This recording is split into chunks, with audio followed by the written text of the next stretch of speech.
नमस्कार, times of Swaraj में आप सबों का स्वागत है। मैं हूं संतोष सिंह और आज हम टाइम्स ऑफ स्वराज में बात कर रहे हैं कि जिस बात का अंदेशा था या जो संभावनाएं जताई जा रही थी कि लोकसभा चुनाव परिणाम के बाद तेजस्वी के नेतृत्व में जो चुनाव लड़ा गया उस नेतृत्व पर अब सवाल खड़े होने लगे और ये कयास भी लगाया जाने लगा था।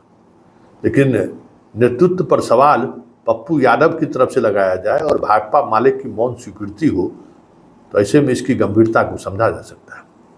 भाकपा माले ने कहा है कि हमें 20 सीट मिलनी चाहिए थी जो नहीं मिली है। पप्पू यादव के साथ होके हम भले ही 10 सीट जीत गए लेकिन समीक्षा होनी चाहिए, कहीं न कहीं कुछ न कुछ भूल हुई है और पप्पू यादव ने तो खुलकर ही रख दिया है। पप्पू यादव ने तो वो सारी हदें पार कर दी जो शायद लालू परिवार सोचा भी नहीं होगा। तो पहले जरा भाकपा माले के महासचिव दीपंकर भट्टाचार्य की बात सुनते हैं, फिर पप्पू यादव की भी बात सुनी। लेकिन ऐसा हो नहीं पाया। कायदे से हमें 20 सीट जीतना चाहिए था 40 में, लेकिन इंडिया गठबंधन को अगर पूर्णिया की सीट को भी जोड़ ले तो 10 सीट हमें मिली। इस पर तो एक समीक्षा की जरूरत है। युवा उत्तेजना नहीं देखना चाहता, वो जिंदगी चाहता है, वो जीना चाहता है, मुस्कुराना चाहता है और सभी लोग लग गए। आज 25-30 सीट, कम से कम 25 सीट होती है आज इंडिया को। आप कितने से हार रहे हैं? आप मधेपुरा हार रहे हैं, आप कटिहार हार रहे हैं, सुपौल हार रहे हैं, आप खगड़िया हार रहे हैं।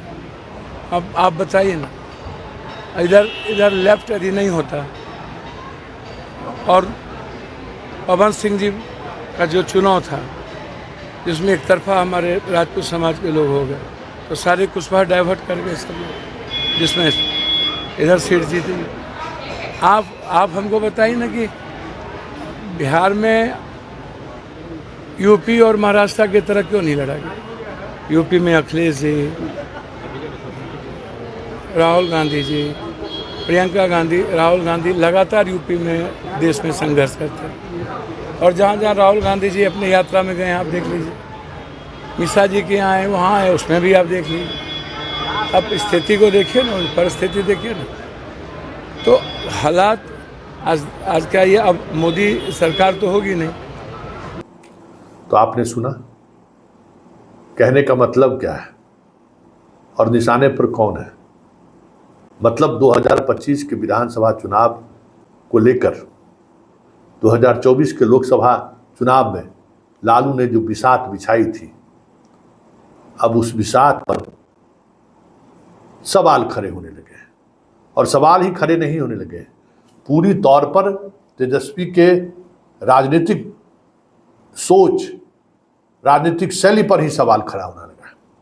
उन्होंने जो हठधर्मिता अपनाया, उन्होंने जो कांग्रेस के साथ व्यवहार किया, उन्होंने जो गठबंधन के अन्य साथियों के साथ जो समन्वय के साथ चुनाव लड़ने की रणनीति बनानी चाहिए थी, वो सारी चीज़ें वो तोड़ते रहे और परिणाम सामने है।